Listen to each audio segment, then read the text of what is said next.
Good morning everyone, this is T. Dubey,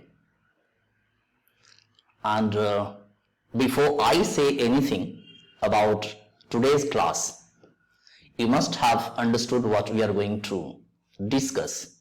I think it is one of the most important, most loved and most expected poems of your class, a thing of beauty.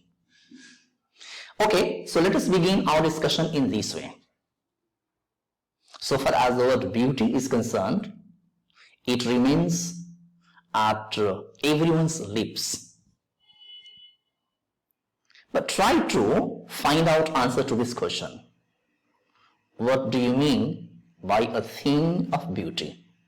Let us begin our discussion by answering this particular question. What do you mean by a thing of beauty? Meanwhile, while you are thinking, let me tell you how this lecture has been organized. So first of all, as our discussion has already set in, it has already started.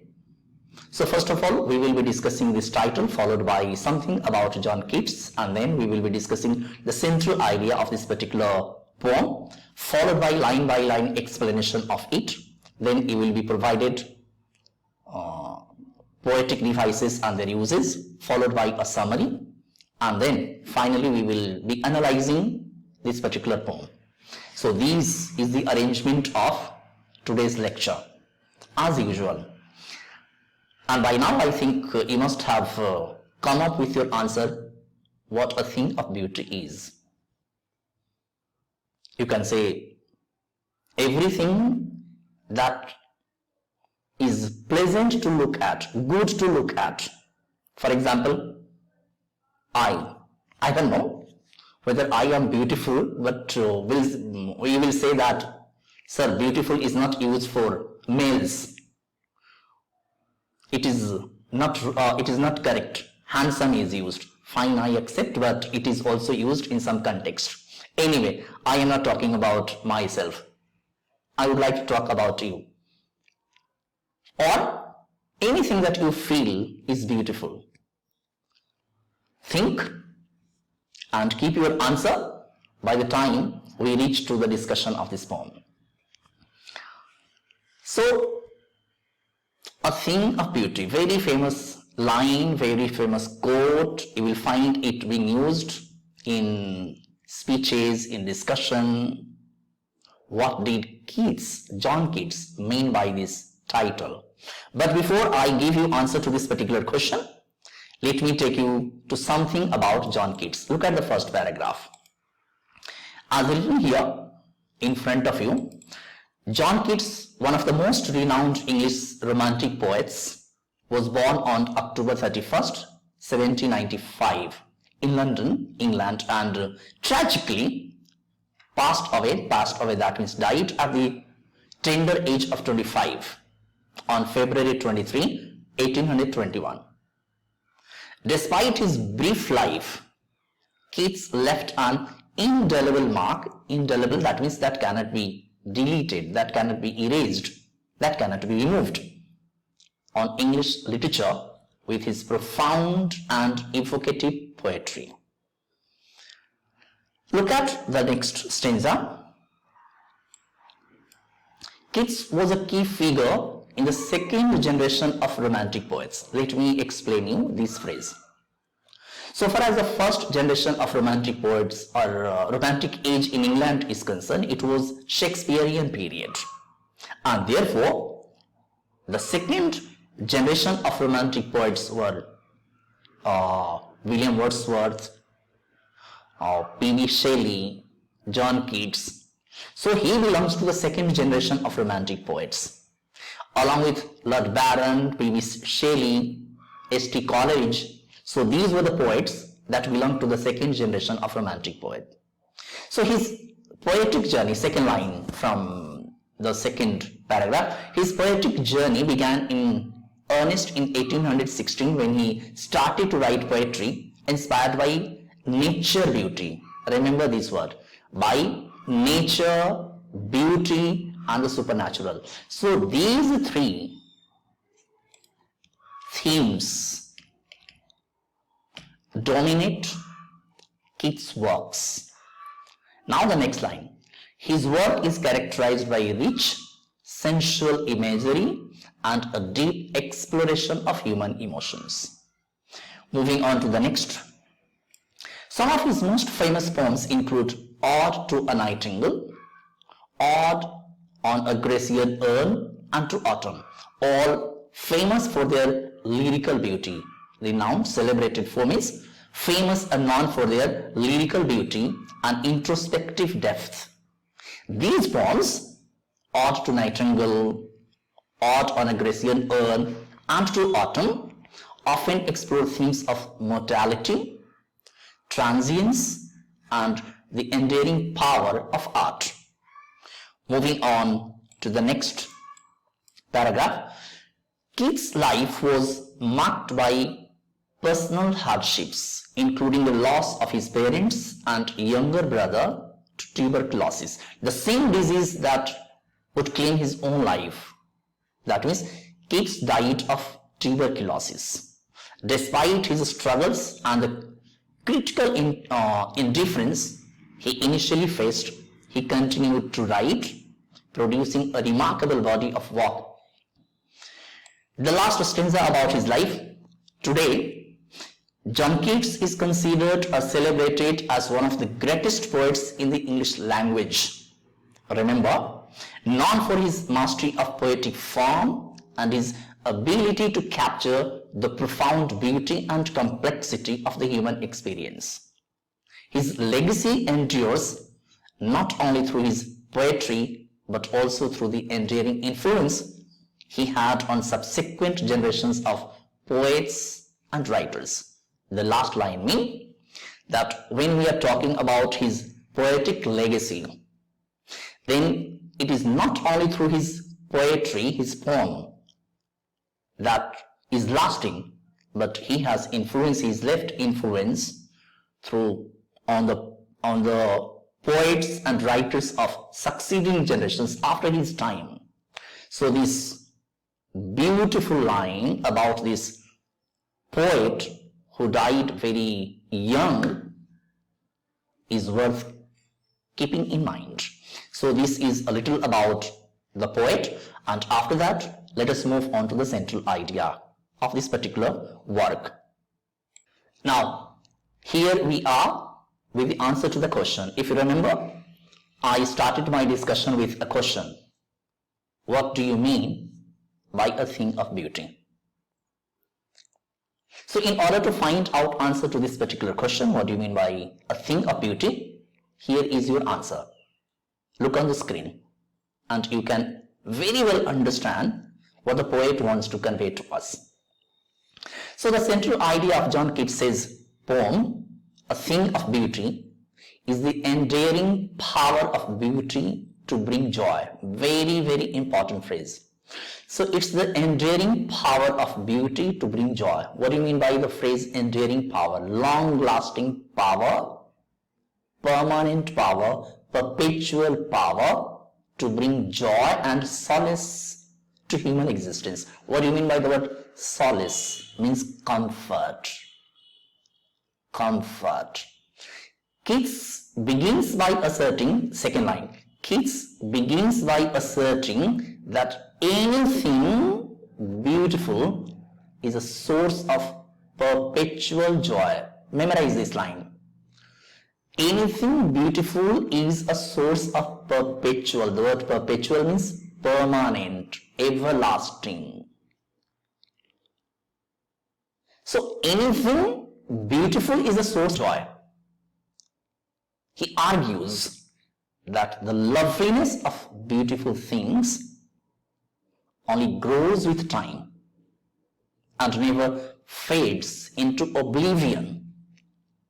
Instead, it continues to provide solace and comfort. Now back to the question. Am I beautiful? Are you beautiful? Is your dress beautiful? If it is, or if I am, if you are, then you should be a source of everlasting, permanent joy. We are not. You are not. I am not. A cloth is not. A pen is not. Then what is? The last line of this paragraph tells us, he argues that the loveliness of beautiful things only grows with time. That means, as time, the attraction, the charm, the loveliness of beautiful things increases. It does not fade into oblivion. It does not become zero. It does not become nil. It does not decrease. Moving on to the second paragraph. Keats uses vivid imagery, we will come to see in the poem. Keats uses vivid imagery to illustrate this idea that a thing of beauty is a source of never-ending joy. He describes how beauty creates a peaceful and restful heaven, offering sweet dreams, health, and tranquility. So he says that a thing of beauty creates a peaceful and restful place, giving you sweet dreams, giving you health, giving you tranquility, peace. Beauty as a connection to the natural world, binding humans to the earth. So it is beauty on this earth that binds you to it. It acts as a counterforce to despair. Very 7th or 8th line of the poem will talk about this particular line.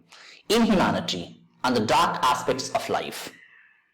Last part of this stanza, this paragraph. Even in the face of adversity and challenges, the presence of beauty can lift the pall of darkness from our spirits. So even if you are surrounded by gloom and doom and despondency, this beauty lifts your spirit. That is the thing of beauty.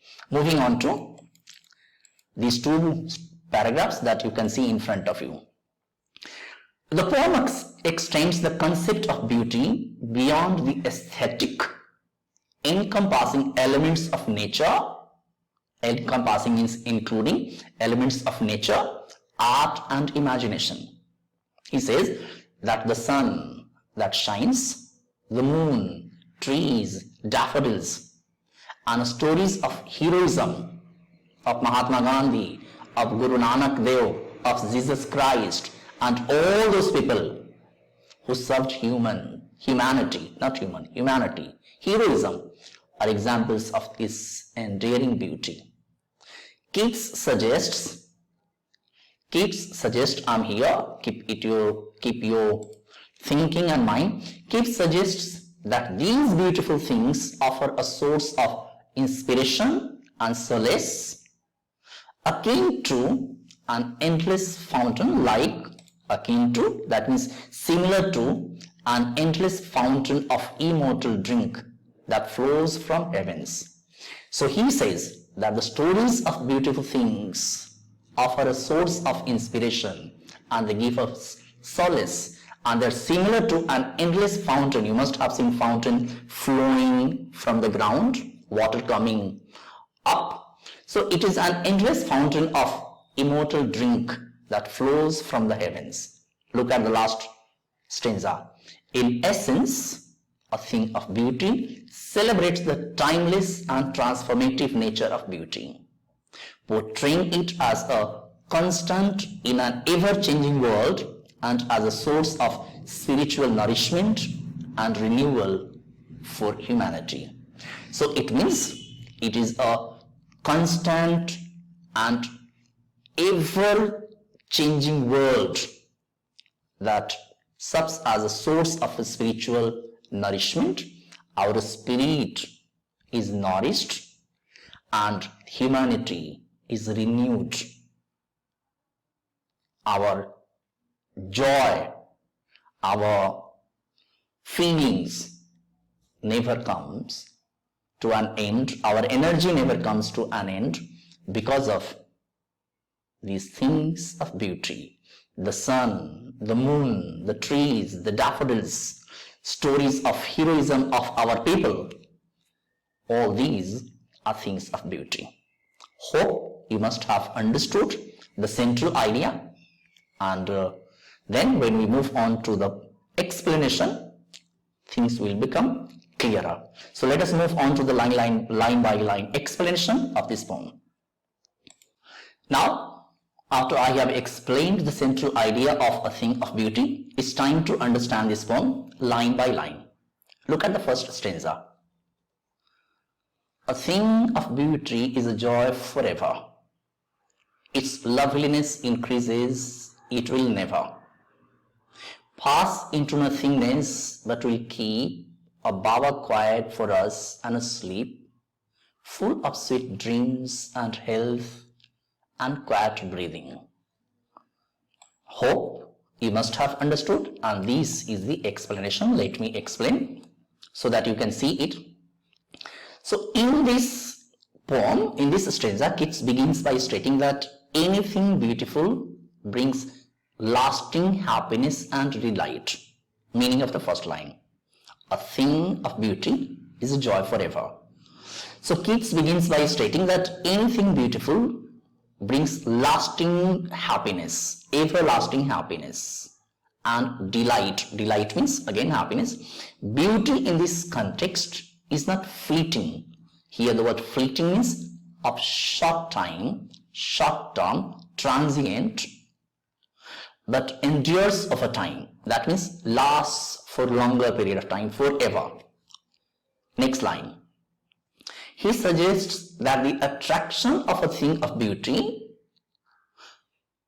only grows with time. Loveliness grows with time. It does not diminish or fade away into nothingness. This emphasizes the idea that true beauty is timeless and eternal. Again, eternal means permanent, which is not affected by the passage of time. Here, Keats introduces the idea that beauty provides a peaceful retreat, a bower quiet, or a serene haven for us to enjoy.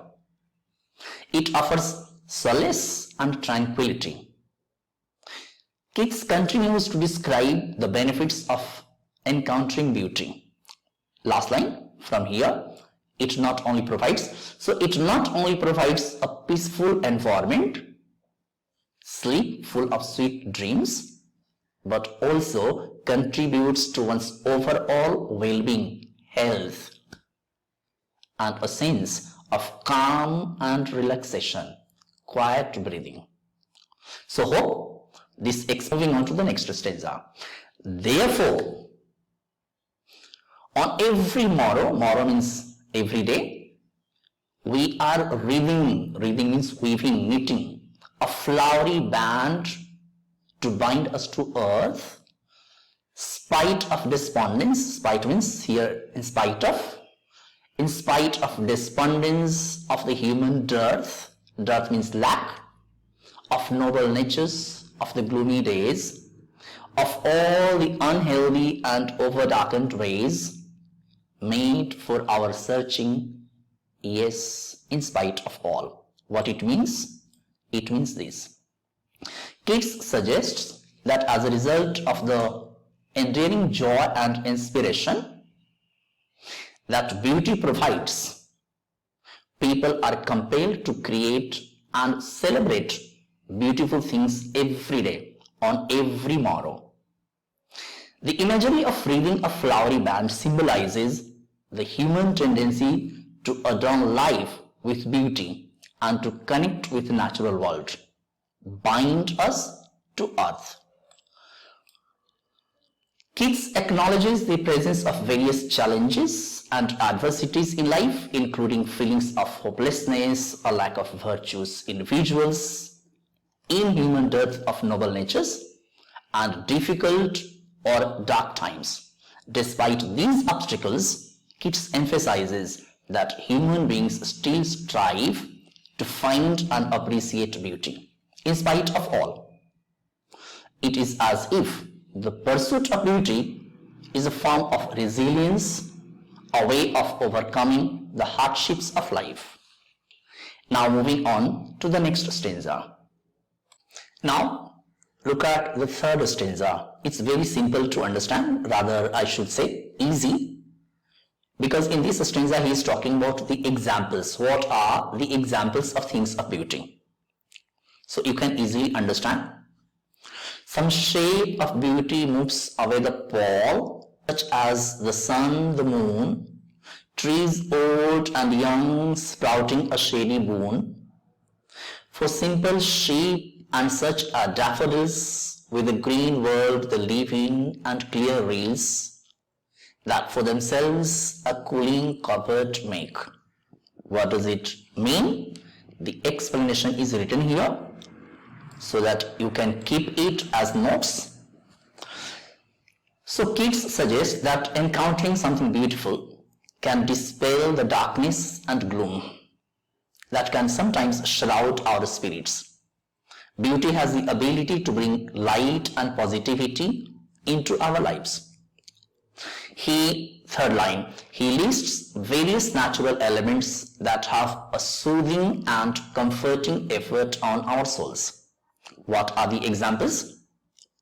The sun, the moon, for example, with their radiant presence and changing phases, can inspire feelings of awe and wonder. Trees, here, trees old and young provide shade and shelter, offering a sense of protection and tranquility. Moving on to this part.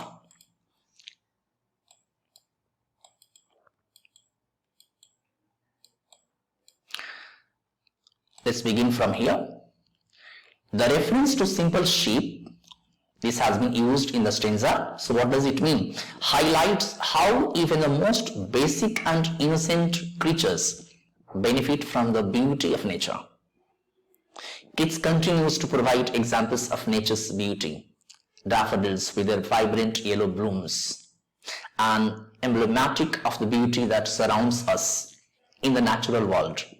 They are described as green world.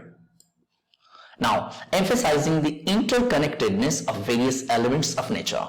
Clear rills or small streams, clear rills means small streams, create their own serene and refreshing hiding places. Cooling cupboard means hiding, cooling, refreshing hiding places, contributing to the overall beauty and tranquility of the environment. What it actually means is, these lines reinforce the idea that the beauty found in nature has a profound and rejuvenating effect on our emotional and spiritual well-being. Nature's elements, from the sun and the moon to trees, flowers and streams, have the power to uplift our spirits, dispel darkness, and provide a sense of solace and serenity in the face of life's challenges. So Keats celebrates the restorative quality of nature's beauty and its ability to connect us with the world around us. Moving on to the last stanza. Against the hot season, the mead forest brake, rich with a sprinkling of fair musk rose blooms, and such too is the grandeur of the dooms we have imagined for the mighty dead. All lovely tales that we have heard or read, an endless fountain of immortal drink pouring onto us from the heavens brink. What does it mean? The explanation is given here so that you can write perfect answers in your exams. So Keats mentions a forest during the hot season, suggesting that even in the sweltering heat, scorching heat, nature has its own way of providing respite and beauty. The forest is adorned with fair musk rose blooms, which are delicate and fragrant wildflowers. This imagery of fair musk rose blooms highlights how even in challenging times, nature can offer moments of refreshing beauty. Then, after that, Keats shifts from nature to human imagination. He suggests that the grandeur and magnificence we imagine for the mighty dead likely refer to great historical figures, as I was telling you, are also sources of inspiration and beauty. How the tales and stories about these illustrious individuals inspire awe and admiration. Keats concludes by emphasizing the importance of stories and literature. He speaks of lovely tales we have encountered through reading or hearing, which continue to provide nourishment to our souls like endless fountain of immortal brink. These tales are a source of eternal inspiration and seems to flow from the heavens themselves. Overall, finally we can say that Keats underscores, accentuates, highlights the idea that the beauty and inspiration can be found both in the natural world and the creations of human imagination. Nature's beauty, even during challenging times, and the stories and legends we encounter, we read, are like well springs of eternal inspiration that quench our thirst for the sublime and elevate our spirits.